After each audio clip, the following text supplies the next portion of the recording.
बोला बोला शंकर भगवान की।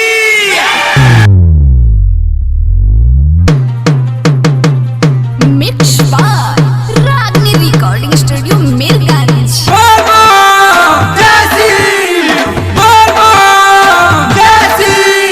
डीजे रितेश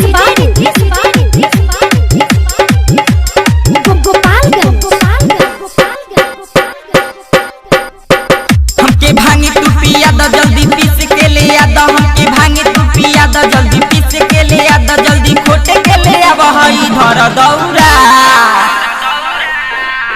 हमार गौरा हो हमार गौरा, हमार गौरा हो हमार गौरा।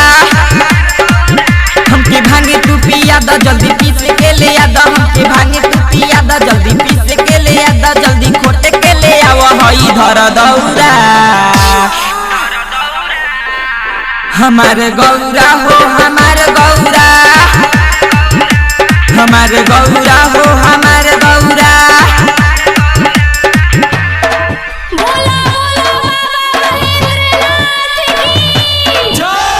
डीजे रितेश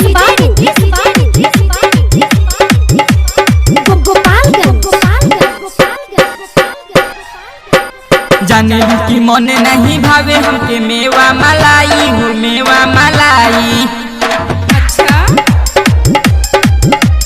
जाने की मन नहीं भावे हमके मेवा मलाई हो मेवा मलाई हो मेवा मलाई। दोना हमके एक घुटे गांजा पिलाई हो गांजा पिलाई हो गांजा पिलाई।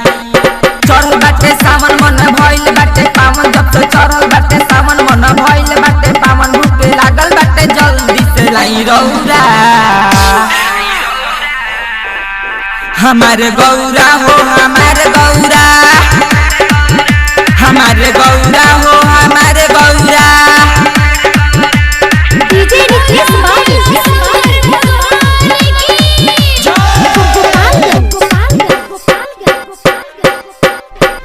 जल्दी से हो चल के बाद देवघर नगर हो, देवघर नगर हो, देवघर नगर हो।